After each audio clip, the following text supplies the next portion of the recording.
হাইকোর্টের নির্দেশনার পরও শিক্ষা প্রতিষ্ঠানে গড়ে ওঠেনি যৌন নিপীড়ন রোধে অভিযোগ কমিটি।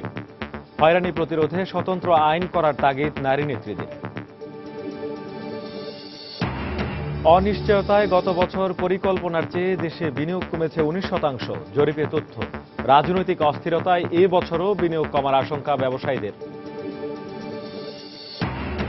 নির্বাচনী প্রচারণা চালানোর সময় বেগম জিয়ার গাড়ি বহরে তৃতীয় দিনের মতো হামলা। চলছে প্রার্থীদের প্রচার প্রচারণা।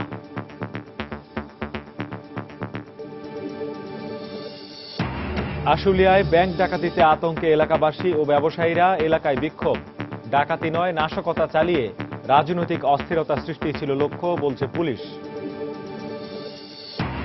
এবং সাবেক বিশ্ব চ্যাম্পিয়ন পাকিস্তানের দম্ভ গুড়িয়ে দিয়ে হোয়াইট ওয়াশের উৎসব টাইগার ডে। সৌম্য সরকারের সেঞ্চুরি, জয়ের আনন্দে মাতোয়ারা সারা দেশ।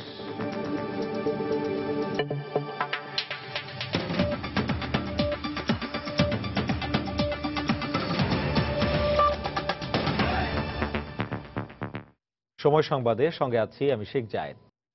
নারীর উপর যৌন নির্যাতন রোধে হাইকোর্টের নির্দেশনা অনুযায়ী সব শিক্ষা প্রতিষ্ঠানে অভিযোগ কমিটি গঠন করার কথা থাকলেও এখনও তা বাস্তবায়ন না হওয়ায় উদ্বেগ প্রকাশ করেছেন নারী অধিকার আন্দোলনের নেত্রীরা। পাশাপাশি শিক্ষা প্রতিষ্ঠান ও কর্মক্ষেত্রে যৌন হয়রানি প্রতিরোধে স্বতন্ত্র আইন করারও তাগিদ দিয়েছেন তারা। তাদের মতে আইনের প্রয়োগের মাধ্যমে অপরাধীদের শাস্তি নিশ্চিত করা সবচেয়ে বেশি জরুরি। তাহসিনা জিসির প্রতিবেদন। এক যুগেরও বেশি সময় আগে ঢাকা বিশ্ববিদ্যালয়ের শামসুন্নাহার হলে ছাত্রীদের উপর পুলিশি নির্যাতনের ঘটনায় যৌন নিপীড়ন বিরোধী এই আন্দোলন আমাদের সামনে উজ্জ্বল দৃষ্টান্ত হয়ে আছে। এই ঘটনার ঠিক 14 বছর পর বিশ্ববিদ্যালয় এলাকায় পহেলা বৈশাখে নারীদের ওপর নিপীড়নের ঘটনার প্রতিবাদে আবারও বিক্ষুব্ধ হয়ে উঠেছে গোটা শিক্ষাঙ্গন। প্রতিনিয়ত চলছে প্রতিবাদ, বিক্ষোভ। যখনই ঘটনাগুলো হয় তখন আশেপাশে আমাদেরকে হেল্প করার মতো কেউ থাকে না। ইভেন অনেক চিল্লাচিল্লির পর নর্মাল মানুষও তো আসেই না, পুলিশকেও ঠিক টাইমে পাওয়া যায় না। নির্দিষ্ট একটা দূরবর্তী স্থানে একটা করে সেল থাকা উচিত, যাতে যে কোনো ধরনের হ্যারাসমেন্টের শিকার হলেই তারা ওখানে গিয়ে আপিল করতে পারে। শিক্ষাঙ্গন ও কর্মক্ষেত্রে যৌন নিপীড়ন রোধে হাইকোর্ট 2006, 2008 এবং 2009 সালে কয়েকটি দিক নির্দেশনা দিয়ে 3টি নীতিমালা জারি করেন। এই নীতিমালার আলোকে বিশ্ববিদ্যালয় মঞ্জুরি কমিশন সকল উচ্চশিক্ষা প্রতিষ্ঠানে অভিযোগ কমিটি গড়ে তোলার নির্দেশ দেন। কিন্তু অধিকাংশ শিক্ষা প্রতিষ্ঠান এখনো এই নির্দেশনা কার্যকর করেনি বলে অভিযোগ করেন নারী নেত্রীরা। সেখানে স্পেসিফিক বলা হয়েছিল একটা 24 ঘন্টা হটলাইন থাকবে, এখানে পুলিশ এক টহল দিবে, সেখানে একটা প্রতিরোধমূলক কমিটি করবে। এই কমিটি কিন্তু সেভাবে এখন পর্যন্ত সব জায়গা হয় না। ঢাকা ইউনিভার্সিটিও কিন্তু সেরকম কম্প্রিহেনসিভ একটা কমিটি হয় নাই। একেবারে যে একদম কেউ করেনি তা না, তবে যেভাবে হওয়া উচিত ছিল, যেভাবে এটার প্রতি সমর্থন দেওয়া উচিত ছিল সমস্ত প্রতিষ্ঠানগুলির, সেরকম ভাবে হয়নি। নারী নির্যাতন প্রতিরোধ সেল গঠনের পাশাপাশি প্রতিটি শিক্ষাঙ্গনকে নারী বান্ধব করে গড়ে তোলারও তাগিদ দেন তারা। সামাজিক আন্দোলনের প্রয়োজন আছে, একটা সাংস্কৃতিক কতগুলি জাগরণের ব্যাপার আছে এখানটায়। এই সংস্কৃতিটাই পাল্টাতে হবে, যেখানে এখন পর্যন্ত এই সমাজে বিশ্বাস করা হয় যে পুরুষরাই হচ্ছে নারীদেরকে নিয়ন্ত্রণ করবে। যৌন হয়রানি, নিপীড়ন এবং স্টকিং, উত্তক্তকরণ, এই বিষয়গুলো নিয়ে একটা কম্প্রিহেনসিভ আইন হওয়া প্রয়োজন। একই সাথে যৌন হয়রানির শিকার নারীদের সাক্ষী সুরক্ষা আইনে যথাযথ নিরাপত্তা দেবার উপর জোর দেন এই আইনজীবীরা। তাহসিনা জেসি, সময় সংবাদ, ঢাকা। বিনিয়োগ সুরক্ষা ও নিশ্চয়তার অভাবে গেল এক বছর পরিকল্পনার তুলনায় প্রায় 19% বিনিয়োগ কমেছে দেশের ব্যবসা প্রতিষ্ঠানগুলোতে। সম্প্রতি অর্থনৈতিক গবেষণা সংস্থা বিজনেস ইনিশিয়েটিভ লিডিং ডেভেলপমেন্ট বিল্ডের এক জরিপে এমন তথ্য উঠে এসেছে। আর 2015 সালের প্রথম 3 মাসের রাজনৈতিক অস্থিরতার কারণে চলতি বছরে নতুন বিনিয়োগের ক্ষেত্রে নেতিবাচক প্রভাব থাকবে বলেও মনে করছেন ব্যবসায়ীরা। বিস্তারিত জানাচ্ছেন এজি মাহমুদ। অর্থনীতি চাঙা রাখার মূল চালিকা শক্তি বিনিয়োগ, কিন্তু গেল বছরের জানুয়ারি থেকে জুন পর্যন্ত ব্যবসায়ীদের ব্যবসার আস্থা সূচক 9.74 হলেও জুলাই থেকে ডিসেম্বরে তা কমে হয়েছে 9.35 পয়েন্ট। আস্থা কমে যাওয়ায় শেষ 6 মাসে দেশে বিনিয়োগের হারও কমেছে। গেল বছরের প্রথম 6 মাসে 47% ব্যবসায়ী নতুন করে বিনিয়োগের পরিকল্পনা করলেও শেষ পর্যন্ত বিনিয়োগ করেছেন মাত্র 28% ব্যবসায়ী। পাশাপাশি এ সময়ে বড় ব্যবসা প্রতিষ্ঠানগুলো 64% বিনিয়োগের পরিকল্পনা করলেও তা করেছে মাত্র 41% প্রতিষ্ঠান। ব্যবসায়ীদের গড়ে তোলা গবেষণা সংস্থা business initiative leading development build প্রকাশিত ব্যবসায়ীদের আস্থা সূচকে এমন চিত্রই উঠে এসেছে। আর এর কারণ হিসেবে ব্যবসায়ীরা দায়ী করছেন রাজনৈতিক অস্থিরতা, পরিবহন ব্যয়, বিদ্যুৎ ব্যয় ও ব্যাংক সুদের হারকে। উৎপাদিত পণ্য ঠিক মতন জায়গায় পৌঁছে দেওয়া, আপনার ডিস্ট্রিবিউটরের কাছে পৌঁছতে পারেন অথবা পোর্টে পৌঁছতে পারেন ফর এক্সপোর্ট, এই জায়গাটা আমাকে নিশ্চিত করতে হবে। এই জায়গাটা আমার ইন্টারাপ্টেড ছিল। এর জন্য কি প্রয়োজন? আমার উপযুক্ত একটা রাজনৈতিক পরিস্থিতি দরকার আছে। এরকম পরিস্থিতি যদি বিরাজমান থাকে তাহলে আগামী 1 বছরের মধ্যে তেমন বড় কোনো ইনভেস্টমেন্ট আসবে না। 11টি খাতের 400টিরও বেশি ব্যবসা প্রতিষ্ঠানের উপর চালানো বিল্ডের ওই জরিপে আরও উঠে এসেছে অবকাঠামো সূচক কমার বিষয়টিও। অবকাঠামো হারে খাতে যেটা আমাদের সমস্যাটা সেটা হচ্ছে যে the speed of the implementation of the infrastructure projects, এটা আরো অনেক তাড়াতাড়ি আমরা আশা করি যে হওয়া উচিত। 2021 সালের মধ্যে 8 থেকে 10% হারে প্রবৃদ্ধি অর্জনে বিনিয়োগের পরিমাণ জিডিপির 32% উন্নীত করতে হবে বলেও মনে করছে সংস্থাটি। এজি মাহমুদ, সময় সংবাদ, ঢাকা। ঢাকা দক্ষিণ সিটি কর্পোরেশন নির্বাচনে বিএনপি সমর্থিত মেয়র প্রার্থী মির্জা আব্বাসের পক্ষে প্রচারণা চালানোর সময় গতকালও বিএনপি চেয়ারপারসন বেগম খালেদা জিয়ার গাড়িবহর হামলার শিকার হয়েছে। বিকেল 4:45টার দিকে দ্বিতীয় দিনের মতো ঢাকা দক্ষিণের মেয়র প্রার্থী মির্জা আব্বাসের পক্ষে প্রচারণার উদ্দেশ্যে গুলশানের বাসভবন থেকে বের হন বেগম জিয়া। 5:30টার দিকে বাংলা মোটর এলাকা অতিক্রম করার সময় বেগম জিয়ার গাড়িকে লক্ষ্য করে ইট পাটকেল নিক্ষেপ করা হয়। এ সময় বিএনপি চেয়ারপারসনের নিজস্ব নিরাপত্তারক্ষীদের বেধড়ক মারধর করা হয়।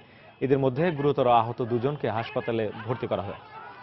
ঘটনাস্থল থেকে বেগম জিয়ার গাড়িবহর চলে যায় নয়াপল্টনের দলীয় কেন্দ্রীয় কার্যালয়ের দিকে। সেখানে দলের শীর্ষ নেতাদের সঙ্গে বিষয়টি নিয়ে বৈঠক করেন তিনি।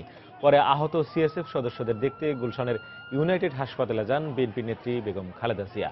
এর আগে প্রচারণা চালানোর সময় আরও 2 দিন হামলার কবলে পড়ে বেগম খালেদা জিয়ার গাড়িবহর।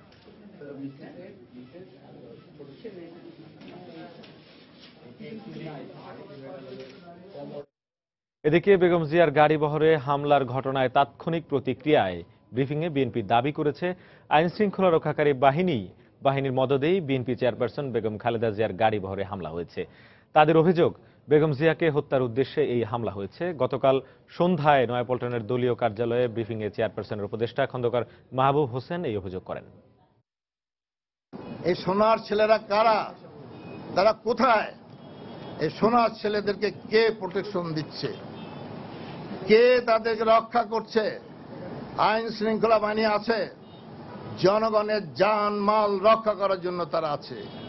আজকে যখন ম্যাডামের গাড়ির উপর হামলা হয়, 3বারের প্রধানমন্ত্রীর গাড়ির উপর হামলা হয়, যখন তার নিরাপত্তা কর্মীকে আহত করে হাসপাতালে পাঠানো হয়, তখন আইন শৃঙ্খলা বাহিনী কোথায় ছিল?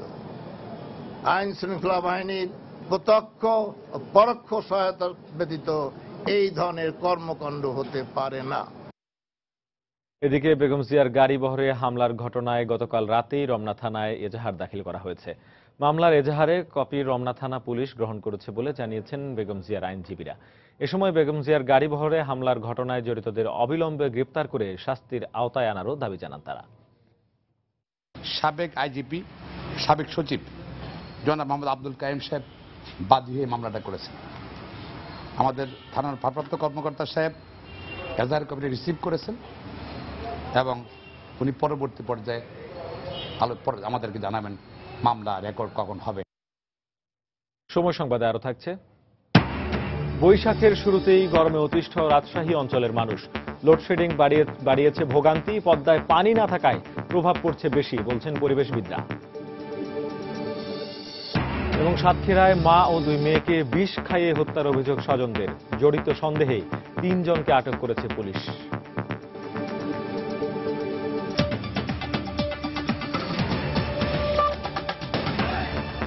সাভারে বাংলাদেশ কমার্স ব্যাংকে ডাকাতির গুলিতে ব্যাংক ম্যানেজার সহ 7 জন নিহতের ঘটনায় আতঙ্ক বিরাজ করছে গোটা এলাকায়।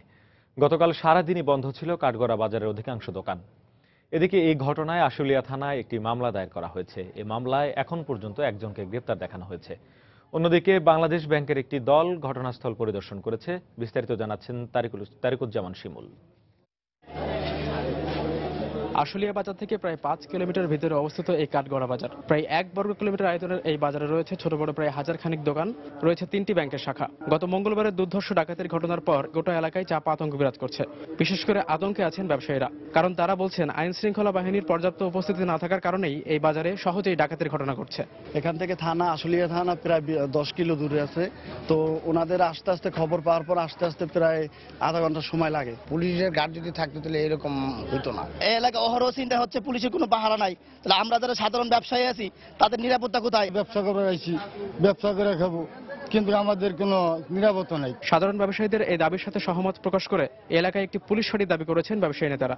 আমরা যারা আছি ব্যবসায়ী তারা আমাদের টাকা পয়সা দিয়ে অল্প কিছু সংখ্যক রাত্রির জন্য শুধু পাহারাদার রাখছে, কিন্তু দিনের বেলায় কোনো পাহারাদার আমাদের এখানে নেই। প্রশাসনের কাছে আমাদের আবেদন আমাদের জন্য একটা স্থায়ী একটা পুলিশ ফাঁড়ি বা এরকম একটা কিছু জিনিস করে দেন। এছাড়া সকালে ডাকাতির ঘটনাস্থল পরিদর্শন শেষে বাংলাদেশ ব্যাংকের কর্মকর্তা জানান, এলাকার আর্থিক প্রতিষ্ঠানগুলোতে তারা আইন শৃঙ্খলা বাহিনী বাড়ানোর পরামর্শ দিবেন। নিরাপত্তা ব্যবস্থাটা প্রতি আরো সতর্ক থাকবে সবাই। আর একইভাবে বিশেষ করে আইন শৃঙ্খলা বাহিনীকেও আমরা অনুরোধ করব যে এখানে ফাইন্যান্সিয়াল ইনস্টিটিউশন যেখানে আছে এই দিকগুলোতে তারা তাদের টহলটা যেন একটু সজাগ রাখে। এদিকে গত মঙ্গলবারের ডাকাতির ঘটনা এবং হত্যার প্রতিবাদে বিক্ষোভ মিছিল করেছেন ব্যবসায়ীরা। এছাড়া 3 দিনের শোক ঘোষণা করেছেন তারা। আশুলিয়ার কাঠগড়া বাজার থেকে তারেকুজ্জামান শিমুল, সময় সংবাদ। এদিকে ডাকাতি নয়, নাশকতা চালিয়ে রাজনৈতিক অস্থিরতা সৃষ্টির জন্যই এই ঘটনা ঘটানো হয়েছে বলে মন্তব্য করেছেন পুলিশের ডিআইজি মাহফুজুল হক নুরুজ্জামান। দুর্ধর্ষ এই ডাকাতির ঘটনা তদন্তে সব বিভাগ থেকেই কাজ শুরু করা হয়েছে বলেও জানান তিনি। গতকাল দুপুরে সাভার মডেল থানায় সাংবাদিকদের তদন্তের অগ্রগতি সম্পর্কে জানাতে আয়োজিত এক প্রেস ব্রিফিংয়ে তিনি কথা বলেন।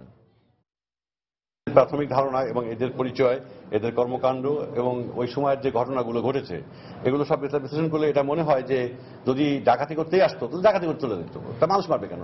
মানুষ তো তারা যদি প্রতিবাদ করতো, তারা যদি চাবি না দিত, তারা যদি টাকা না দিত, তাহলে তারা এটা করতে পারতো, মানুষ মারতে পারতো। তাহলে যেখানে টাকার বোল্ট আছে, যেখানে চাবি আছে, লোক আছে, সেখানে তারা তো সেই টাকার দিকে তারা গেল না, তারা যায়নি। আমরা প্রাথমিক তদন্তে যেটা পেয়েছি যে দৃশ্যমান হয়তো 7-8 জন থাকতে পারে, কিন্তু তাদেরকে সাপোর্ট করার জন্য লোক না থাকলে ওই গলির মধ্যে থেকে তারা বেরিয়ে নিঃসংকোচে বেরিয়ে যাবে, এরকম তাদের সেই শক্তি সামর্থ্য সেগুলো নিয়ে পরিকল্পনা করে তারা এসেছে। ডাকাতের গুলিতে নিহত কমার্স ব্যাংকের সাভার কাঠগড়া শাখার ব্যবস্থাপক মোহাম্মদ অলিউল্লাহর মরদেহ তার গ্রামের বাড়ি জামালপুরে দাফন করা হয়েছে। গতকাল বিকেলে সদর উপজেলার অনন্তবাড়ি গ্রামে অলিউল্লাহর লাশ পৌঁছায়। এ সময় কান্নায় ভেঙে পড়েন স্বজনরা। জানাজা শেষে সন্ধ্যায় পারিবারিক কবরস্থানে তাকে দাফন করা হয়। জনতা ব্যাংকে যোগদানের মাধ্যমে কর্মজীবন শুরু করেন অলিউল্লাহ। 5 বছর আগে জনতা ব্যাংক থেকে বাংলাদেশ কমার্স ব্যাংকে যোগ দিয়েছিলেন তিনি।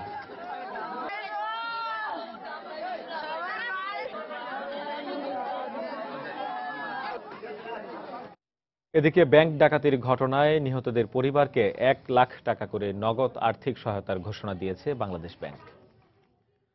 দারিদ্র্য সীমার নিচে থাকা পৃথিবীর 220 কোটি মানুষের দারিদ্র্য বিমোচনে সম্মিলিত উদ্যোগ নেওয়ার আহ্বান জানিয়েছেন প্রধানমন্ত্রী শেখ হাসিনা। ইন্দোনেশিয়ার রাজধানী জাকার্তায় গতকাল এশিয়ান আফ্রিকান সম্মেলনে এই আহ্বান জানিয়ে প্রধানমন্ত্রী বলেছেন, সহস্রাব্দ উন্নয়ন লক্ষ্যমাত্রার পরবর্তী উন্নয়ন এজেন্ডায় সবচেয়ে বড় চ্যালেঞ্জ অসাম্যের বিরুদ্ধে লড়াই এবং সন্ত্রাস দমন। সম্মেলনে যোগ দিতে জাকার্তার বালাই সিদাং সম্মেলন কেন্দ্রে পৌঁছালে প্রধানমন্ত্রীকে স্বাগত জানান ইন্দোনেশিয়ার রাষ্ট্রপতি জোকো উইদোদো। 34টি দেশের রাষ্ট্র ও সরকার প্রধান এবং 105টি দেশের প্রতিনিধিদের নিয়ে শুরু হয়েছে এবারের সম্মেলন, যেখানে সহস্রাব্দ উন্নয়ন লক্ষ্যমাত্রা অর্জনে বেশ কিছু সুনির্দিষ্ট প্রস্তাব তুলে ধরেন বাংলাদেশের প্রধানমন্ত্রী। বলেন, শান্তিপূর্ণ এবং সমৃদ্ধ দক্ষিণ বিশ্ব গড়তে চাই সম্মিলিত উদ্যোগ। A set of transformative goals and targets are being identified in the context of the post-2015 development agenda. In this context, I would like to emphasize on 3 development issues. First, fight against hunger and inequality. Second, combat terrorism and violent extremism. Third, close and sustained cooperation. Sheikh Hasina বলেন, দারিদ্র্যের বিরুদ্ধে এ অঞ্চলের মানুষ যেমন সম্মিলিতভাবে লড়াই করছে, তেমনি এ অঞ্চলের দেশগুলোকে জলবায়ু পরিবর্তনের বিরূপ প্রভাবও মোকাবেলা করতে হচ্ছে একসঙ্গে। The South accounts for half of the world's GDP, produces half of the economic output, and conducts more than half of global trade. Therefore, the South-South cooperation is critical for attaining sustainable development and building resilience of southern countries. Our own development paradigm in Bangladesh is based on peace and development. সম্মেলন চলাকালে চীনের প্রধানমন্ত্রী Xi Jinping এর সঙ্গে বৈঠক করেন প্রধানমন্ত্রী। বৈঠক করেন ইন্দোনেশিয়ার সাবেক রাষ্ট্রপতি মেঘবতী সুকর্ণপুত্রীর সঙ্গেও। এছাড়া ইন্দোনেশিয়ায় আরও কয়েকটি দেশের সরকার ও রাষ্ট্রপ্রধানের সঙ্গে বৈঠক করার কথা রয়েছে প্রধানমন্ত্রীর। শাহ আলী জয়, সময় সংবাদ। চট্টগ্রাম বন্দরে মিথানলবাহী কন্টেইনার বিস্ফোরণে 7 জন দগ্ধ হয়েছেন। এর মধ্যে 6 জনকে চট্টগ্রাম মেডিকেল কলেজ হাসপাতালে ভর্তি করা হয়েছে। গতকাল সন্ধ্যা 7:30টার দিকে এই ঘটনা ঘটে। পুলিশ ও স্থানীয়রা জানান, নিউমুরিং কন্টেইনার এনসিটি গেটের ডেলিভারি পয়েন্ট দিয়ে মিথানলবাহী কন্টেইনার সরানো হচ্ছিল। এ সময় কন্টেইনারটি লরি থেকে পড়ে গ্যাসের বিস্ফোরণ হয়। এতে কন্টেইনারে আগুন ধরে গেলে 7 জন দগ্ধ হন। খবর পেয়ে বন্দর ও আগ্রাবাদ ফায়ার সার্ভিসের 2টি ইউনিট ঘটনাস্থলে গিয়ে আগুন নিয়ন্ত্রণে আনে।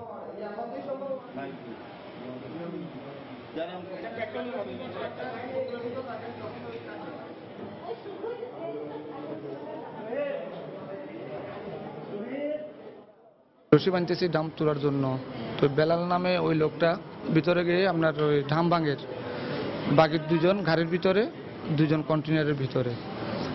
শুধু এতটুকু দেখছি, আর কিছু দেখি নাই। হঠাৎ বিস্ফোরণে লোকগুলা ছিটকে পড়ে একটা গাড়ির কভার ভ্যানের শেষ পর্যায়ে গিয়ে ধাক্কা খেয়ে একের ওপর এক পরে আহত হয়।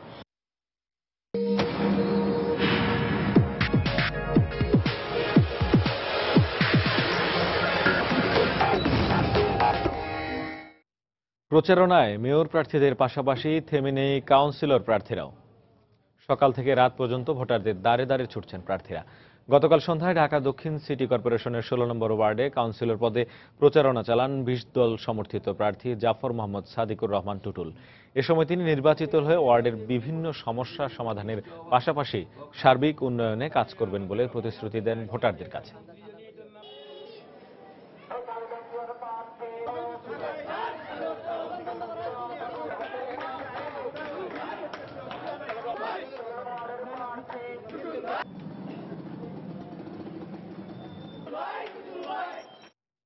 দর্শক, ঢাকা দক্ষিণ সিটি কর্পোরেশনে বিএনপি সমর্থিত মেয়র প্রার্থী মির্জা আব্বাসের পক্ষে তার স্ত্রী আফরোজা আব্বাস ইস্কাটনের হলি ফ্যামিলি এলাকায় নির্বাচনী প্রচারণা চালাচ্ছেন। এই মুহূর্তে সেখানে আছেন আমাদের রিপোর্টার এজাজ সৌমিক। আমরা সরাসরি চলে যাচ্ছি তার কাছে।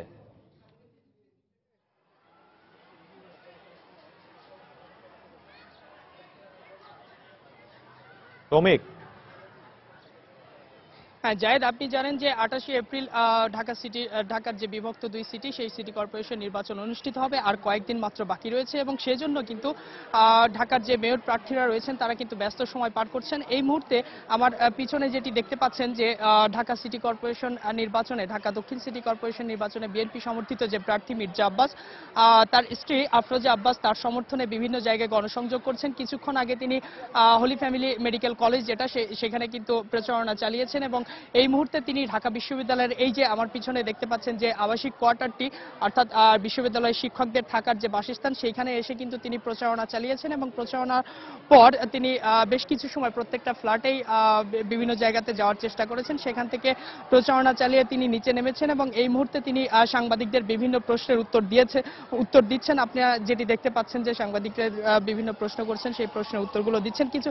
তবে হলি ফ্যামিলি মেডিকেল কলেজ বিশ্ববিদ্যালয়ে যে প্রচারণা চালিয়েছিলেন তিনি, সেই সময়ে কিন্তু সাংবাদিকদের বেশ কিছু প্রশ্নের উত্তর দিয়েছিলেন তিনি এবং সেখানে সাংবাদিকদের প্রশ্নের জবাবে তিনি বলেছিলেন যে এই যে নির্বাচন কমিশন চাইলেই সেনাবাহিনী স্ট্রাইকিং ফোর্স হিসেবে মাঠে নামবে, তার পূর্ব পর্যন্ত কিন্তু সেনাবাহিনী ব্যারাকে থাকবে। এই যে বিষয়টি, সে ব্যাপারে তিনি বলছেন যে সরকার ভোট কারচুপি করার জন্য পূর্ণাঙ্গভাবে সেনাবাহিনী মাঠে নামাচ্ছে না। এই বিষয়টা কিন্তু তিনি বলেছিলেন এবং এই মুহূর্তে আমরা আপনাদেরকে নিয়ে যাব আফরোজা আব্বাস কি বলছেন সেই বিষয়টি জানানোর জন্য। ভোট ডাকাতি করতে চাই না। আপনারা নিরপেক্ষ থাকবেন এবং নিরপেক্ষভাবে যদি ভোট যাতে সবাই কেন্দ্রে যেতে পারে এবং সুষ্ঠু নির্বাচন হতে পারে, সবাই যেন ভোট তাদের দিতে পারে, এটাই আমাদের বিজয় হবে ইনশাআল্লাহ। এবং সরকার দলীয় প্রার্থী আরেকটা করেছে, আচরণবিধি লঙ্ঘনের অভিযোগ এনেছে আপনাদের, আপনারা যখন প্রচারণা চালাচ্ছেন তখন শত শত মানুষ পিছনে নিয়ে এটা দেখেন, আমাদের দলীয় নেতাকর্মীরা কিন্তু একদম ধরতে গেলে 90% সাথে থাকে, শুধু জনগণ নেমে আসবে। আমরা নির্বাচনী প্রচারণা জনসভা করছি না, দেখেন। আচ্ছা ঠিক আছে, বলছে যে এরকম ছোটখাটো ভুল আপনারা ক্ষমা করে দিয়েন, তো এটা কোনো কথা হলো না। আমাদের তো আমরা শত শত বার করছি, আমাদের গাড়ি আমরা নিয়ে নিয়ে কিন্তু চলছি না, আমরা গাড়ি একটা জায়গায় রেখে দিয়ে আমরা হেঁটে হেঁটে যাচ্ছি এবং জনগণ নেমে আসছে আমাদের জনপ্রিয়তায়। তো এটা আমরা কোনোভাবে কোনো অবস্থাতে নির্বাচন আচরণবিধি লঙ্ঘন করছি না। ঢাকা বিশ্ববিদ্যালয় এলাকায় ঢাকা দক্ষিণ সিটি কর্পোরেশনে বিএনপি সমর্থিত মেয়র প্রার্থী মির্জা আব্বাসের পক্ষে প্রচারণা চালাচ্ছেন তার স্ত্রী আফরোজ আব্বাস। আমরা সরাসরি ছিলাম সেখানে। নির্বাচনের দিনক্ষণ যত এগিয়ে আসছে ততই জমে উঠেছে প্রার্থীদের প্রচারণা। ঢাকা দক্ষিণ সিটি কর্পোরেশনে আওয়ামী লীগ সমর্থিত মেয়র প্রার্থী সাইদ খোকনের রাজধানীর চানখারপুল এলাকায় নির্বাচনী প্রচারণা চালানোর কথা রয়েছে। দর্শক, এই মুহূর্তে সেখানে আছেন আমাদের রিপোর্টার শফিক মোহাম্মদ। আমরা সরাসরি চলে যাচ্ছি তার কাছে। শফিক,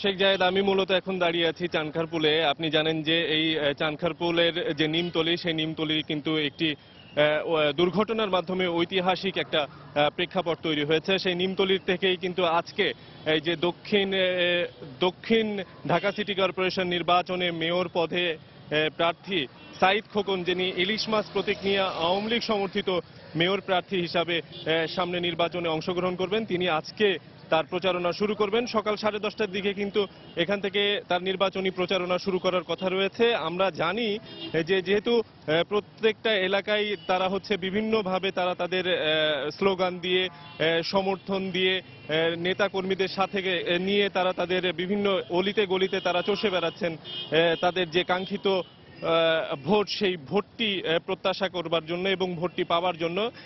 এবং এই কারণেই কিন্তু আপনারা এখানে কোনো মঞ্চ বা তোরণ নির্মাণ করা হয়নি। আমরা যেটা শুনেছি যে ব্যক্তিগত কর্মকর্তার সাথে আমরা যোগাযোগ করেছি, তিনি আমাদেরকে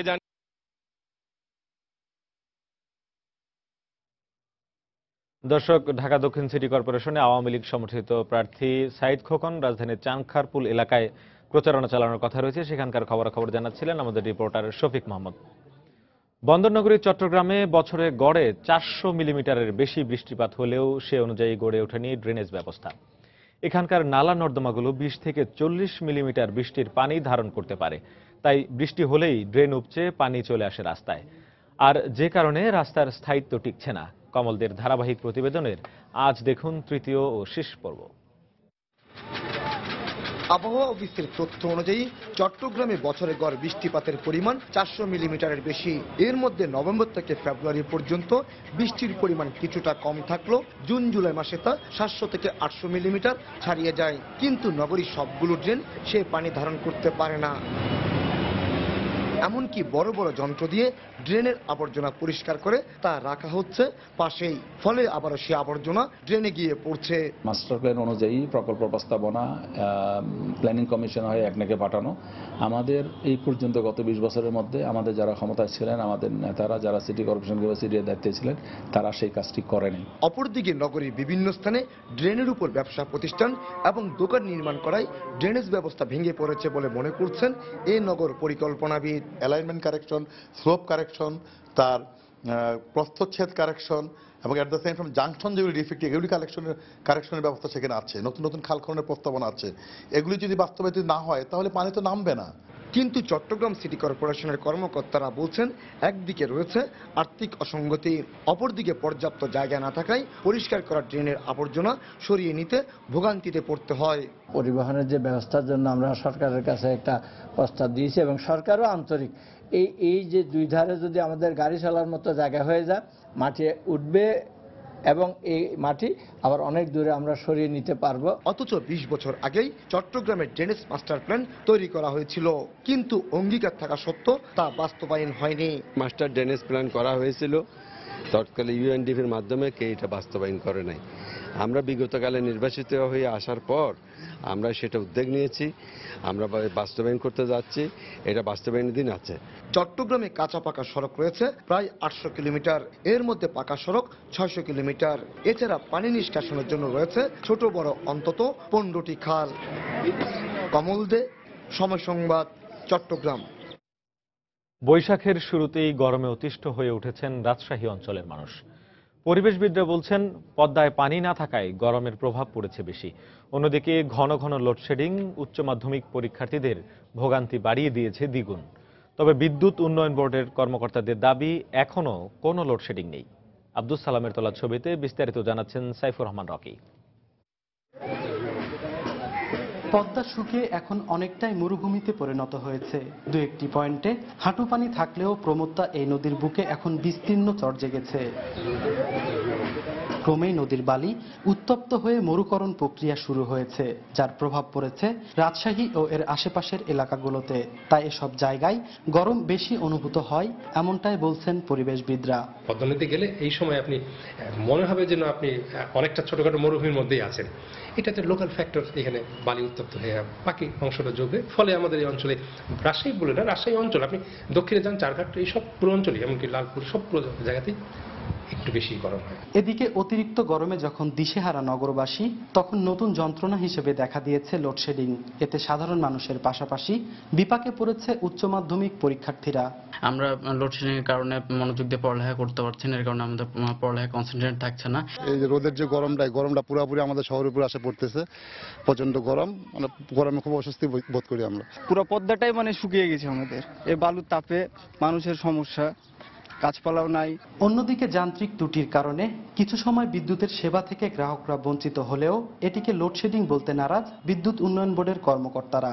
মাঝে মধ্যে যে শহরের মধ্যে বিদ্যুৎ বন্ধ দেখা যায়, সেটা মেইনটেনেন্স কাজের জন্য বন্ধ করা হয়। সেটা খুবই সাময়িক, হয়তো 5 মিনিট, 10 মিনিট, 15 মিনিট বা আধা ঘন্টা, এর উপর নয়। জেলায় প্রতিদিন গড়ে 112 মেগাওয়াট বিদ্যুতের প্রয়োজন হয় বলে জানিয়েছে বিদ্যুৎ উন্নয়ন বোর্ড। 62 সাইফুর রহমান রকি, সময় সংবাদ, রাজশাহী।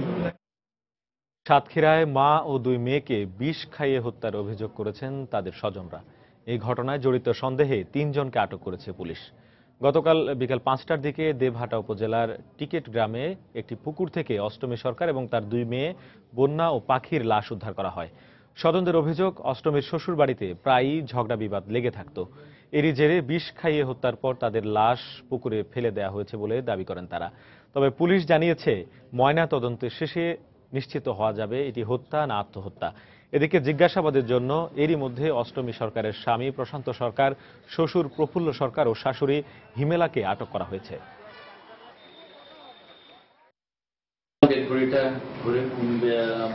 যতটুকু সম্ভব আমাদেরকে এটাকে কোনো বাহির থেকে তেমন কোনো সিমটম পাওয়া গেল না, যে থেকে আমরা কনফার্ম হতে পারবো যেটা হত্যা কি আত্মহত্যা। আমরা ডেড বডিকে থানায় নিয়ে এসে পোস্টমর্টমের জন্য সদর হাসপাতালে প্রেরণ করছি এবং সাথে সাথে আমাদের সন্দেহের তালিকায় তার স্বামী, তার শাশুড়ি এবং শ্বশুরকে আমরা জিজ্ঞাসাবাদের জন্য থানায় নিয়ে আসছি। বরগুনার পাথরঘাটায় সোনালী ফাউন্ডেশন নামের একটি বেসরকারি সংস্থার কিছু কর্মকর্তা গ্রাহকদের সঞ্চয়ী ও মেয়াদী আমানতের কয়েক কোটি টাকা হাতিয়ে নিয়ে গা ঢাকা দিয়েছে। ফলে বছরের পর বছর ঘুরেও সঞ্চিত টাকা না পেয়ে চরম ভোগান্তির শিকার কয়েক হাজার গ্রাহক। তবে সংস্থাটির একজন কর্মকর্তার দাবি, তাদের সম্পত্তি বিক্রি করে গ্রাহকদের টাকা ফেরত দেওয়া হবে। অবশ্য প্রশাসন বলছে এ ব্যাপারে অভিযোগ না আসায় ব্যবস্থা নেওয়া যাচ্ছে না। এম এ আজিমের পাঠানো তথ্য ও এস এম সিফাতের ছবি নিয়ে ডেস্ক রিপোর্ট। দরিদ্র এ মানুষগুলো বিভিন্ন মেয়াদে সাধ্যমতো টাকা জমা করেছিলেন সোনালী উন্নয়ন ফাউন্ডেশন নামের বেসরকারি একটি সংস্থায়। কিন্তু নিয়মানুযায়ী মুনাফা সহ 2 থেকে 3 বছর আগে টাকা ফেরত দেওয়ার কথা থাকলেও কাউকেই টাকা ফেরত দেয়নি সংস্থাটি। দিনের পর দিন সংস্থাটির অফিসে ধর্ণা দিয়েও কোনো উপায় খুঁজে পাননি তারা। আর এখন অফিসে গিয়ে অধিকাংশ কর্মকর্তা কর্মচারীকে খুঁজে পাচ্ছেন না তারা। 12 সালে আমার টাকাটা দেওয়ার কথা, আমার জমা টমা সব শেষ। এখন 15 সাল 3 বছর হয়ে গেছে আমি আর খালি ঘুরাই আজ না কাল না পরশু হয়। টাকা আমার দেন হারা পলাইতে আগে পাইনি 50 ঠরি খাতা সেলাই করছি আমি এর পর আমি এই টাকা জমা দিছি এখন দিনের পর দিন এর পর এবার ঘুরাই। গ্রাহকদের কথার মিল খুঁজে পাওয়া গেল সোনালী উন্নয়ন ফাউন্ডেশন নামের সংস্থাটিতে গিয়ে। অফিসের রুমগুলোতে চেয়ার টেবিল পড়ে আছে। একটি রুমে একজন জমা নিচ্ছেন ঋণের টাকা, তিনিও আছেন গ্রাহকদের তোপের মুখে। তবে জমিসহ সংস্থাটির বিভিন্ন সম্পত্তি বিক্রি করে টাকা ফেরত দেওয়ার আশ্বাস দিলেন এই কর্মকর্তা। বর্তমান প্রেক্ষাপটে এই দেশের এই অস্থিরতার কারণে আমরা আসলে ওই কাস্টমারও পাচ্ছি না তেমন, তো তারা থেকে বোঝা যায় যে আমরা হয়তো 6 মাসের মধ্যে আমরা এই জমিগুলো বিক্রি করে সদস্যদের টাকা ফেরত দিতে পারবো। এদিকে বিষয়টি জানা থাকলেও প্রতারণার শিকার গ্রাহকদের কাছ থেকে কোনো অভিযোগ না আসায় ব্যবস্থা নিতে পারছে না বলে দাবি উপজেলা প্রশাসনের। এই বিষয়ে গুরুত্ব ছেড়ে লিখতে পারি, এটা আমাদের ওই স্কোপ আছে, যেহেতু নন গভর্নমেন্ট অর্গানাইজেশন জেলা প্রশাসকের মাধ্যমে আমরা লিখতে পারি। সেই ক্ষেত্রে আসলে একটা লিখিত অভিযোগ দরকার ছিল, কেউ কোনো গ্রাহক বা কেউ লিখিত কোনো অভিযোগ দেয়নি। 2009 সালে সংস্থাটি পাথরঘাটা উপজেলায় কাজ শুরু করে। নানা শ্রেণী পেশার 7109 জন গ্রাহক সংস্থাটিতে 4 কোটি টাকারও বেশি অর্থ জমা করেন। সময় সংবাদ, বরগুনা।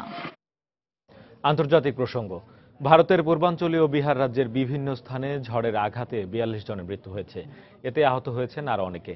গতকালের এই ঝড়ে ঘরবাড়ি, গাছপালা ও গবাদি পশুর ব্যাপক ক্ষয়ক্ষতি হয়েছে বলে জানায় স্থানীয় কর্তৃপক্ষ। বিহারের পূর্ণিয়া, মাধিপুরা, মধুবানী ও সামাস্তিপুর সহ মোট 12টি জেলায় ঘন্টায় 65 কিলোমিটার বেগে ঝড়টি আঘাত হানে। এতে গাছপালা ভেঙে রাস্তায় পড়ে থাকায় অনেক জায়গায় যোগাযোগ ব্যবস্থা ভেঙে পড়েছে। এছাড়া কোনো কোনো এলাকায় বিদ্যুৎ বিচ্ছিন্ন হয়ে পড়েছে। বিহারের মুখ্যমন্ত্রী গতকাল ঝড়ের কবলে পড়া বেশ কিছু স্থান পরিদর্শন করেন এবং এই ঘটনায় মৃত ব্যক্তিদের পরিবারকে 4 লাখ রুপি করে ক্ষতিপূরণ দেওয়ার ঘোষণা দেন।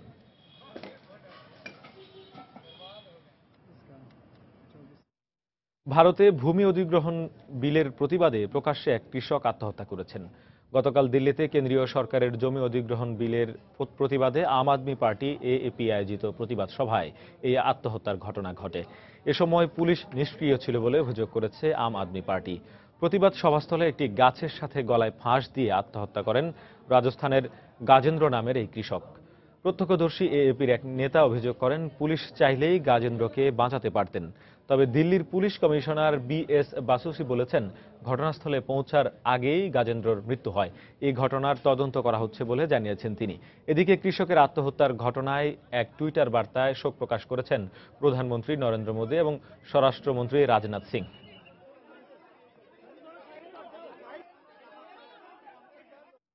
এবারে খেলার খবর।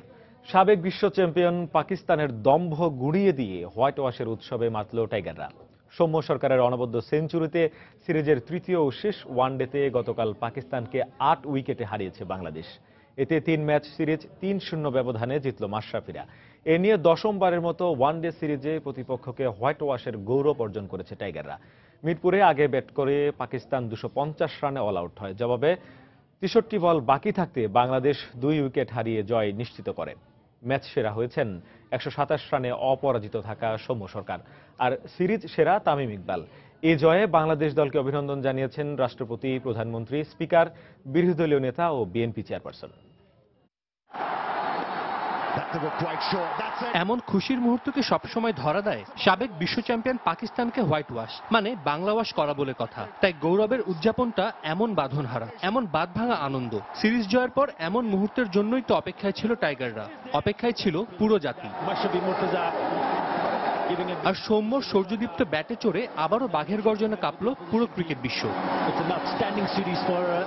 পাকিস্তানের অহংবোধ, গৌরব ও পরাক্রমশীলতা লুটিয়ে গেল মিরপুরের মাটিতে। এ নিয়ে 10মবারের মতো কোন সিরিজে হোয়াইট ওয়াশ করার কীর্তি দেখালো টাইগাররা। কিন্তু এবারেরটা অন্যগুলোর চেয়ে বিশেষ, কারণ প্রতিপক্ষ যে পাকিস্তান, আর এই বাংলাদেশ দলটি গড়া অন্য ধাতুতে, যে দলটি অনেক পরিণত, প্রত্যয়ী। ইমরান খানের উত্তরসূরিদের হোয়াইট ওয়াশ করতে টাইগারদের প্রয়োজন 251 রান। এর আগে 250 বা তার বেশি রান তাড়া করে 6বার জয় পাওয়া টাইগারদের শুরুটা হয় সাবধানে। তবে পুরো সিরিজে নিষ্প্রভ সৌম্য এদিন চেনালেন নিজেকে। 22 গজে যত শট খেলা যায় খেললেন তার সবগুলো, 50 পূরণ করলেন মাত্র 63 বলে। অন্যদিকে টানা 3 সেঞ্চুরির খোঁজে থাকা সৌম্যর সঙ্গী তামিমও তুলে নেন ক্যারিয়ারের 29তম 50, কিন্তু পারেননি টানা 3 সেঞ্চুরি করতে। প্যাভিলিয়নে ফেরেন 64 রান করে। অবশ্য তার আগেই 3 ম্যাচ সিরিজে প্রথম বাংলাদেশি হিসেবে তামিম পূরণ করেন 300 রান। এরপর 4 রান করে রিয়াদ ফিরে যান, কিন্তু তামিমের সেঞ্চুরি না পাবার আক্ষেপ ঘুচিয়ে দেন সৌম্য। দারুণ প্রতিভাবান এই ব্যাটসম্যান ক্যারিয়ারের 10ম ম্যাচে তুলে নেন প্রথম সেঞ্চুরি, তাও মাত্র 94 বলে। এরপর সৌম্য ও মুশফিক মিলে ছেলে খেলা করেছে পাকিস্তানি বোলারদের। শেষ পর্যন্ত সৌম্যর 110 বলে 127 ও মুশফিকের 49 রানে ইতিহাস রচনা করে টাইগাররা। এর আগে এই সিরিজে সংগ্রাম করতে থাকা পাকিস্তান ওপেনিংয়ে পায় 91 রান। অভিষিক্ত সামিয়া ইসলাম করেন 45 রান। এরপর হাফিজ দ্রুত ফিরলে দলের দায়িত্ব নিজ কাঁধে নেন অধিনায়ক আজহার আলী। ক্যারিয়ারের প্রথম সেঞ্চুরিও করেন, তবে টাইগার বোলারদের সামনে তিনি বেশিক্ষণ টেকেননি।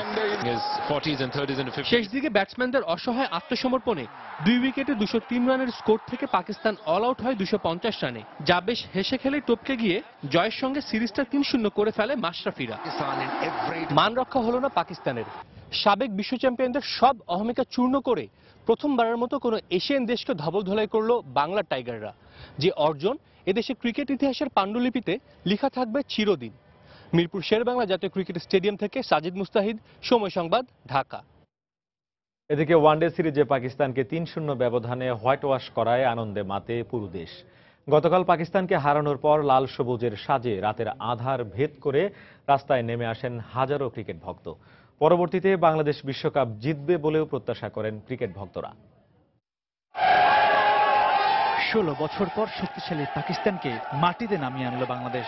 শুধু হারায়নি, সিরিজ জয় করে ঘরের মাঠে প্রতিপক্ষকে হোয়াইট ওয়াশ করে গুড়িয়ে দিয়েছে টাইগাররা। তাই তো সে আনন্দে রাস্তায় নেমে এসে এমন বাদ ভাঙা উৎসবে মেতে উঠেছে পুরো বাংলাদেশ। এমন জয় দিয়ে ক্রিকেট দুনিয়াকে বাংলার বাঘরা নিজেদের জাত চিনিয়েছেন বলে দাবি টাইগার সমর্থকদের। তাই তো রাতের আঁধার ভেদ করে নেচে গেয়ে তা উদযাপন করেন হাজারো ক্রিকেট ভক্ত। আজকে আমার বাংলা মাস করে এত খুশি লাগছে যে মুখে প্রকাশ করা যাবে না। অনেক খুশি, অনেক খুশি। তামিমের খেলা আমার খুব ভালো লাগছে, অনেক ভালো খেলেছে। বাংলাদেশ যে জিতছে এটার এক্সপেরিমেন্ট বলার মতো না। আমরা সবসময় ওনাদের পাশে থাকবো। তামিম আর মুশফিক দে আর মাই ফেভারিটস। তামিমের খেলা খুব ভালো লেগেছে, তারপরে সৌম্য ভালো খেলেছে। বাংলা ওয়াশ হয়েছে এবং আমরা এত আনন্দিত যে মুশফিক এরা বাংলার যে টাইগাররা এত ভালো খেলেছে। সুমন সরকার সেঞ্চুরি করলো, আমার অসাধারণ ভালো লাগছে। এবার বিশ্বকাপে সেঞ্চুরি পায় না, আল্লাহ দিলে পাইছে। পাকিস্তানকে হোয়াইট ওয়াশ করায় পরবর্তী সিরিজগুলোতেও যে কোনো প্রতিপক্ষের বিপক্ষে বাংলাদেশ দারুণ আত্মবিশ্বাসের সাথে খেলতে পারে বলে মনে করেন লাল সবুজের সাজে সজ্জিত তরুণ তরুণীরা।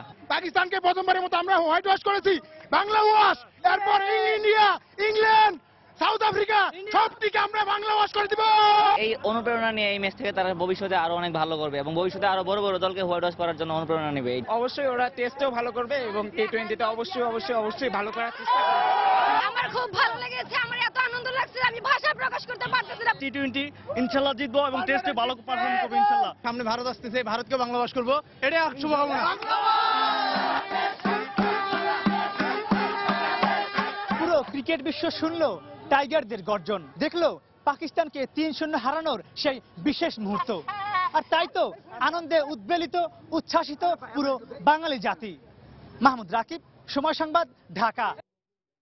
এ পর্যায়ে শীর্ষ সংবাদগুলো জানিয়ে দিচ্ছি আরেকবার।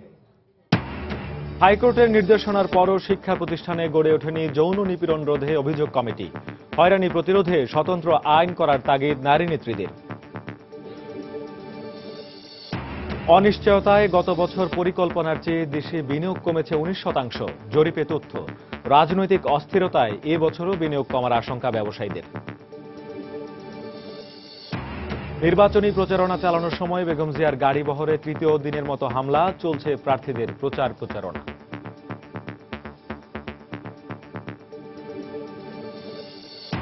আশুলিয়ায় ব্যাংকে ডাকাতিতে আতঙ্কে এলাকাবাসী ও ব্যবসায়ীরা। এলাকায় বিক্ষোভ, ডাকাতি নয় নাশকতা চালিয়ে রাজনৈতিক অস্থিরতা সৃষ্টিই ছিল লক্ষ্য, বলছে পুলিশ। এবং সাবেক বিশ্ব চ্যাম্পিয়ন পাকিস্তানের দম্ভ গুড়িয়ে দিয়ে হোয়াইট ওয়াশের উৎসব টাইগারদের। সৌম্য সরকারের সেঞ্চুরি, জয়ের আনন্দে মাতোয়ারা সারা দেশ। এই ছিল এখনকার মতো। যে কোনো খবর পেতে ভিজিট করুন সময়নিউজ.tv। যে কোনো বাংলা লিংক, রবি ও সিটিসেল নম্বর থেকে সময় সংবাদের খবর, অনুষ্ঠান সম্পর্কে জানতে এবং যে কোনো তথ্য সময় সংবাদকে জানাতে ডায়াল করুন 16242 নম্বরে। এছাড়া এইমাত্র পাওয়া খবর মোবাইলে পেতে SMS করুন *BN লিখে পাঠিয়ে দিন 16242 নম্বরে। সঙ্গে থাকুন সময়।